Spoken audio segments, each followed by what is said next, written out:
Bonjour, voici une vidéo sur les équations et on appelle souvent ça l'algèbre. Alors avant de parler d'algèbre et d'équations, il faut d'abord comprendre ce que ça veut dire équation et connaître certains mots comme le mot variable. Donc dans tout le chapitre, tu vas voir des lettres comme par exemple X ou Y ou A qui vont être appelées des variables. Les variables, ce sont des nombres qui sont inconnus. Alors, dans tous tes exercices de mathématiques, à chaque fois qu'il y a une résolution de problème, tu as une question. Mais des fois, ta réponse, c'est pas le total. Des fois, la réponse, c'est un nombre à l'intérieur. Donc, c'est là où on va utiliser des lettres au lieu d'utiliser un point d'interrogation. Okay? Donc, quand on va faire des numéros, quand on dit le mot variable, je vais répéter que c'est une lettre qui représente un nombre qu'on ne connaît pas. Ensuite, équation. Il y a le mot équa dedans qui veut dire égal. Donc, une équation, c'est une égalité entre deux choses. D'un côté, bien sûr, je pourrais écrire 3 est égal à 3. Bon, c'est pas une équation parce que dans une équation, il y a une variable. Donc, par exemple, si j'écris plutôt 3 est égal à 2 plus x. Là, j'ai une équation.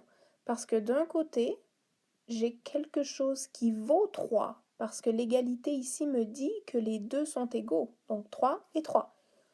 Sauf que du côté droit, le 3, il est caché. Il est juste plus compliqué à voir. C'est pas un 3 dessiné comme ça. C'est un 3 séparé. Il y a 2 d'un côté, puis il y a quelque chose qu'on ne connaît pas de l'autre. Maintenant, on est assez grand pour savoir que dans ce cas-là, le x, c'est 1. Parce qu'on sait que 2 plus 1, c'est égal à 3. Okay? Mais les équations, normalement, vont être souvent plus compliquées que ça. Ça te demande du calcul. Donc, une équation, c'est une égalité entre deux choses. Je vais refaire mon signe égal. Là. Okay? Un autre mot, on va parler d'expression. Puis souvent, le mot vient avec expression algébrique. Donc ça, c'est la même chose que tout à l'heure, sauf que il n'y a pas nécessairement d'égalité. C'est, par exemple, 3 plus x. Ça va être une expression. Ou 2n plus 6. Voilà une autre expression. Et l'expression devient une équation quand on met un signe de égal et on met une égalité ici, par exemple. Okay? Donc, une expression, c'est simplement ce qu'il y a ici. Donc, des nombres avec des variables, c'est une expression. Okay? Donc, ça, c'est à peu près le vocabulaire que tu as à comprendre pour comprendre l'algèbre. Si je prends un instant. Donc là, j'ai collé une image de votre livre, la page 220. C'est le problème qu'on a dans la section Découvre. Jeannette a marché 17 km en février. Donc, je fais comme au début de l'année, on faisait avec les phrases mathématiques, je surligne ce qui est important. Elle a marché le même nombre de kilomètres chaque semaine, pendant les 3 premières semaines. Donc, j'ai 3 semaines dans mon problème. Elle a marché 4 km la 4e semaine. Quelle distance Jeannette a-t-elle parcouru chaque semaine pendant les 3 premières semaines? Donc, quelle distance chaque semaine? Ça, c'est ta variable. Pourquoi? Parce que c'est le nombre que tu ne connais pas, c'est ton point d'interrogation. Quelle distance elle a parcouru?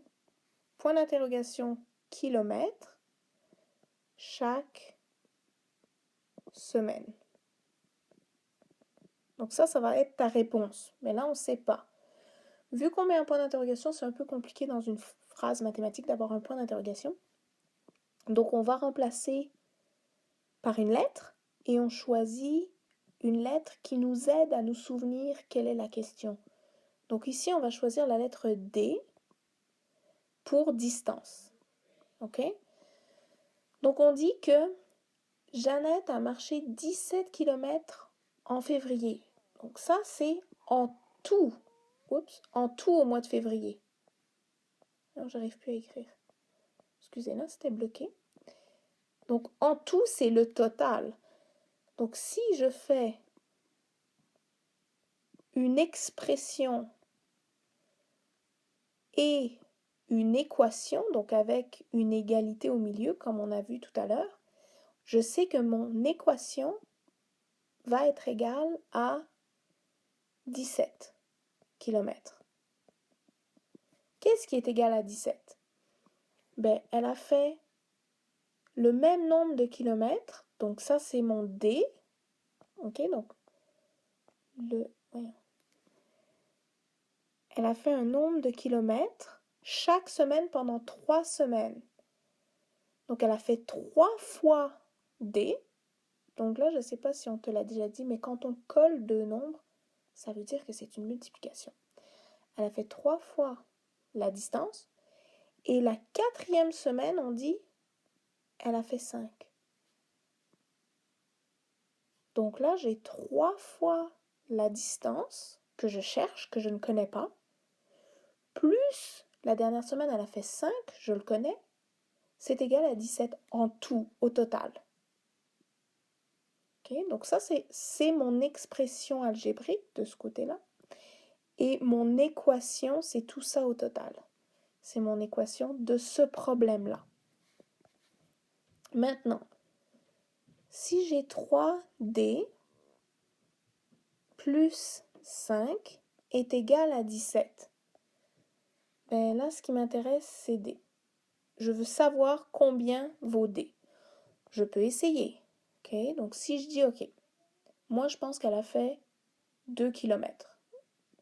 Donc, D, ça va être égal à 2. On essaye, on fait des essais. Donc là, je fais 3, je remplace. Fois, tu te souviens que quand il n'y a rien, ça veut dire fois. D, on remplace par 2. Je mets ma parenthèse juste pour me souvenir que je fais le fois, le multiplier en premier. Plus 5 est égal à 17. 3 fois 2, ça donne 6. Plus 5, ça donne 11. Fait que là, est-ce que ça fonctionne? Est-ce que j'ai le même résultat? Non. Donc, je sais que D, ça ne peut pas être égal à 2. Il faut que ce soit un tout petit peu plus élevé. Donc, je vais essayer. Oups, j'essaie d'effacer là. OK. J'efface, je vais en essayer un autre. OK. D est égal à 3 parce que je trouvais que 2 c'était pas assez, ça donnait 11. Donc, je réessaye. 3 fois la distance que j'ai choisie, 3, plus 5 est égal à 17. Je me souviens que je fais la multiplication en premier. Donc, 3 fois 3, 9. Plus 5, ça donne 14.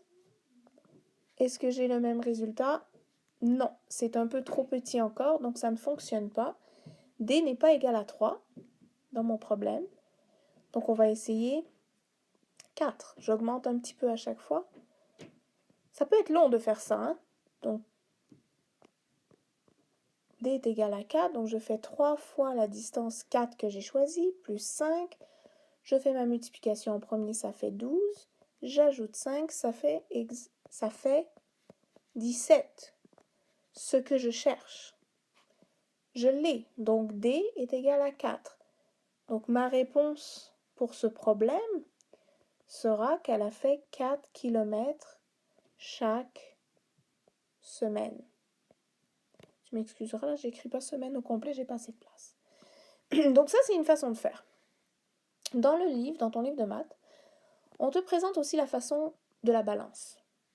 Ok, donc on fait des plateaux. Donc je ne sais pas si tu connais le principe d'une balance, mais faut que ce soit égal, quoi. Il faut que ça balance. Il ne faut pas qu'il y ait un plateau qui descend plus qu'un autre. Donc, j'avais 3... Oups, je ne devrais pas l'écrire ici. J'avais 3D plus 5. Attends, j'aime pas comment je l'écris. 3D plus 5, c'était égal à 17.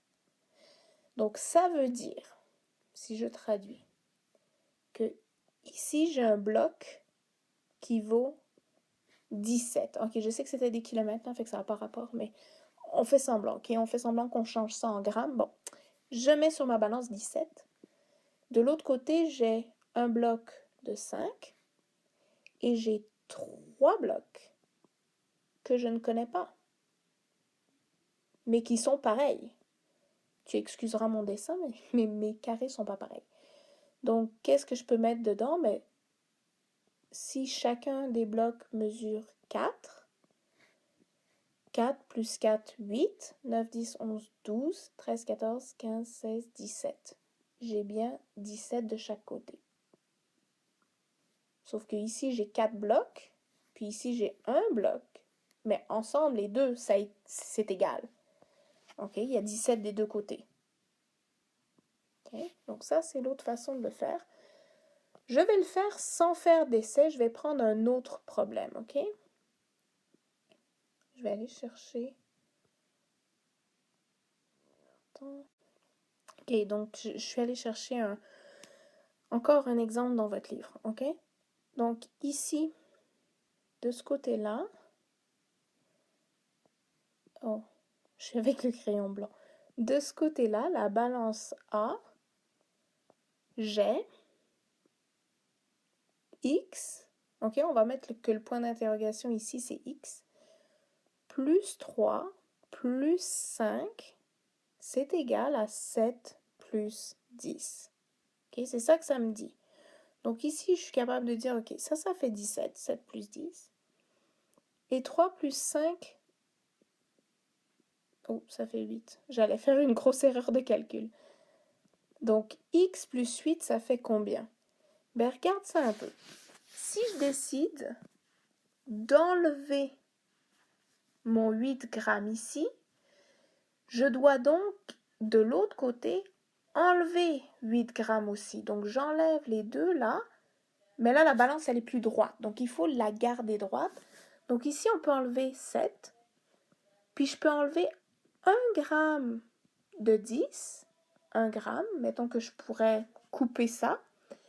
Et il me reste 9 grammes de ce côté-là. Et ici, il me reste mon point d'interrogation. Donc, ça veut dire que mon point d'interrogation, mon inconnu, ma variable, est égal à 9 grammes. Ici, dans l'écriture, donc j'enlève la balance, je fais juste l'écriture. Qu'est-ce que j'ai fait? Ben, j'ai enlevé, donc j'ai fait x moins 8. Si j'enlève le 8, qu'est-ce qui reste de ce côté-là? Je l'enlève, là, regarde. Je peux même l'effacer si tu veux. Hein? Si je l'efface, tu le vois avec les yeux, qu'est-ce qui reste? Il reste x est égal. Mais là, la balance, elle n'est pas correcte parce que d'un côté, si j'ai fait moins 8, il faut que je fasse moins 8 de l'autre côté. Du coup, si je fais 17 moins 8 de ce côté-là, il me reste 9. Donc, x est égal à 9. Si je prends l'autre problème, je vais prendre un autre crayon là, la balance B, j'ai 8 grammes ici, puis 11 grammes. Donc, les deux ensemble, 8 plus 11, ça fait 19 grammes, est égal à x, ou le point d'interrogation, plus 4. Donc, dans la balance, pour qu'il me reste seulement mon x, il faut que je me débarrasse du 4. Débarrasser, enlever, en mathématiques, ça veut dire qu'on fait moins 4. Qu'est-ce qui reste? Il reste x de ce côté-là. Mais de l'autre côté de la balance, je dois aussi enlever 4. Donc 8 grammes, c'est comme 4 grammes plus 4 grammes. Donc si j'en enlève un des deux, si j'enlève 4 grammes, moins 4, 19 moins 4, ça fait 15. X est égal à 15. Et si tu veux le vérifier, tu peux le mettre. Si ça vaut 15, 15, 16, 17, 18, 19, ensemble, si j'additionne 4 plus 15, ça donne bien 19. Donc les deux sont égales. Dans votre livre aussi, je vais chercher une autre image. Dans votre livre, on vous parle des carreaux algébriques. C'est très important parce que ça revient en 8e année puis en 9e année. Donc un carreau rouge, ça vaut moins 1. Et un carreau jaune, ça vaut plus 1. Oups, attends, j'ai fait disparaître l'image. Un carreau rouge, moins 1, un carreau jaune, plus 1. Puis X, on ne connaît pas. Donc, vu qu'on ne connaît pas, on dessine ça en rectangle, ben, ça ne veut rien dire. On ne sait juste pas quel est le nombre. OK? Les couleurs, t'habitues pas trop parce que les couleurs changent des fois. Donc, l'important, c'est de savoir lequel, c'est comme là, c'est écrit là, moins 1. Donc, du moment que tu as un code de couleur, tu es correct. Donc, si je prends n'importe quelle expression, j'aurais pas dû commencer avec quelque chose d'aussi difficile. Attends, je vais t'en faire une plus facile. Donc, x plus 5 est égal à 12, par exemple. Non, pas 12, c'est trop. 7. C'est parce que je vais faire les dessins, alors j'ai pas envie de dessiner trop. Donc, j'ai un x. Je vais juste... Ok. Donc, voilà, ma barre de x. Donc, je le dessine. Je dessine ce que j'ai. Et ensuite, en jaune, j'ai 5. Donc, 1, 2, 3, 4, 5. Je sais, ça ressemble à des points, c'est pas des carrés. C'est pas grave. Et de l'autre côté, j'ai 7. Donc 1, 2, 3, 4, 5, 6, 7. Les carreaux algébriques ne fonctionnent, je vais te l'écrire là, qu'avec des nombres entiers. Donc si tu as des nombres à virgule, ce que je pense pas qui arrive en 7e année avec l'algèbre, mais les carreaux algébriques fonctionnent qu'avec des nombres entiers parce que tu vois, plus 1, hey, c'est une farce.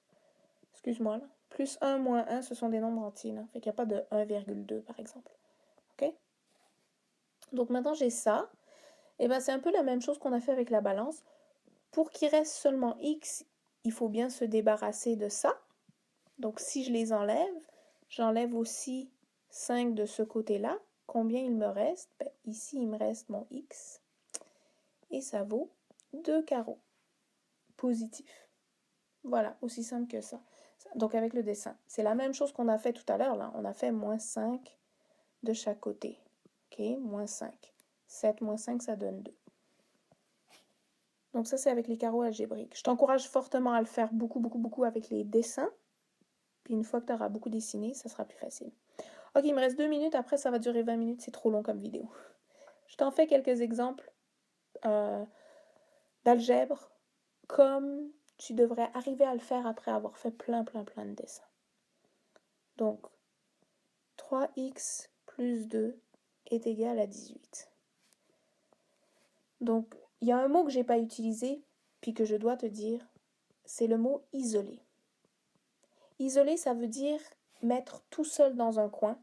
Isoler quoi? La variable. Donc, quand tu fais de l'algèbre, ton but, c'est que ta variable soit toute seule d'un côté. Ça s'appelle isoler la variable. Okay?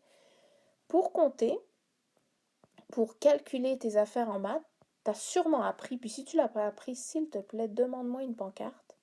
Tu as appris ça normalement. P de masse. Puis tu es mieux de l'apprendre pour la 8e année. Donc, les parenthèses, l'exposant, le divisé, la multiplication, l'addition, la soustraction. Soustraction, il ne faudra pas que j'écrive S. Voilà, moins. Dans ce sens-là, P de masse, c'est pour calculer. Ok, donc mettons que j'ai 3 fois 6 plus 2 moins 6 plus 1. J'ai tout ça à faire. Ben, premièrement, je fais ça parce que c'est ma parenthèse. Deuxièmement, je vais faire ça parce que c'est ma multiplication. Et à la fin, je vais faire mon addition et ma soustraction complète parce que addition, soustraction viennent comme ça. Qu'est-ce que j'ai fait? J'ai suivi mon ordre dans ce sens-là. OK? Maintenant, j'enlève ce que je viens de faire là. Non, calculer, c'était bon. Il fallait le laisser.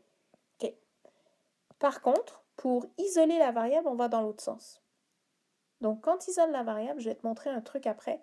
Tu fais d'abord la soustraction, ensuite l'addition, la multiplication, la division, l'exposant et les parenthèses. En 7e année, tu n'as pas vraiment ça. C'est vraiment concentré sur les 4 premiers. OK? Donc maintenant, je réécris 3x plus 2 est égal à... Oups, je me souviens plus, je pense que j'avais mis 18. Donc, le but, c'est d'isoler la variable. Donc, tu veux te débarrasser du 3 ici, puis tu veux te débarrasser du plus 2. Pour s'en débarrasser, il faut faire l'opération inverse.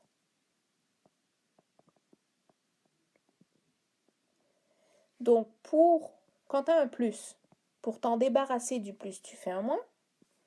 Quand tu as un moins, pour t'en débarrasser, tu fais un plus. Quand tu as un fois, pour t'en débarrasser, tu fais un divisé. Et quand tu as un divisé, pour t'en débarrasser, tu fais un fois. C'est juste l'inverse. OK?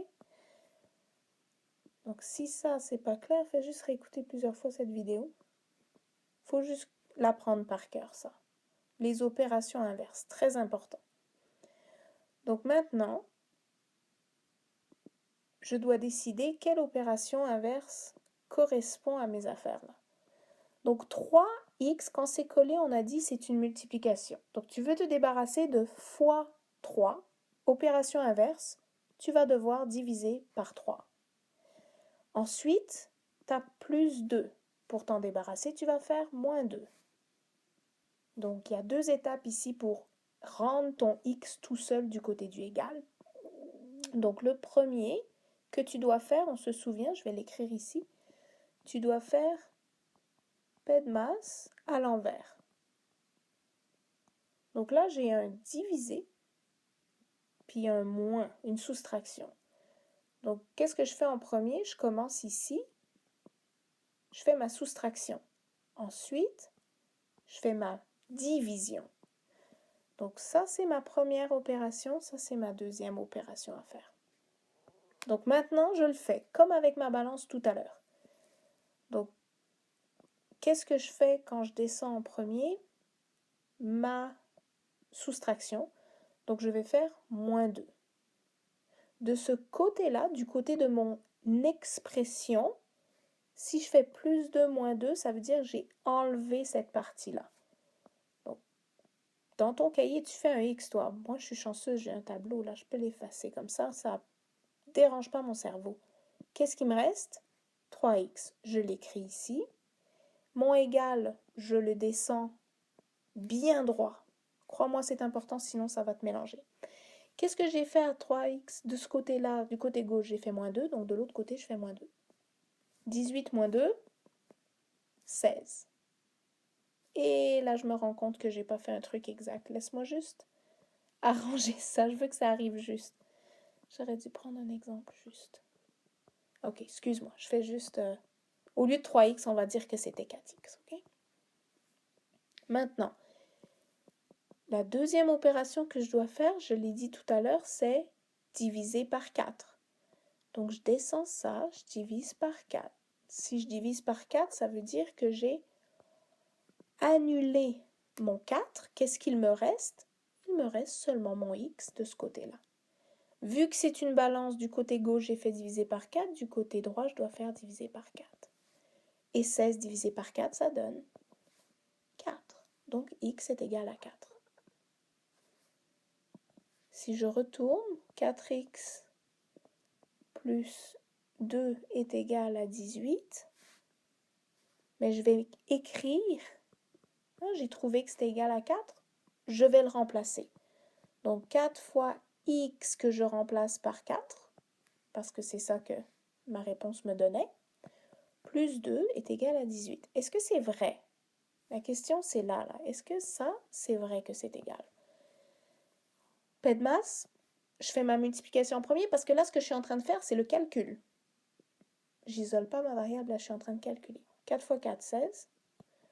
Plus 2, est-ce que c'est égal à 18? 16 plus 2, ça fait 18. Donc, à la fin, mon égalité, elle est vraie. Yeah! Voilà. Ça, c'est toutes les explications. Je sais que c'est beaucoup. Réécoute la vidéo autant de fois que nécessaire pour tout bien comprendre. J'explique chaque chose dans ton livre, mais rapidement, en commençant par le vocabulaire. Et si tu veux plus d'exemples, comme j'ai fait à la fin, j'en ai fait qu'un. Si tu en veux plus, dis-moi, je te ferai une vidéo avec juste des exemples. J'espère que ça t'aide.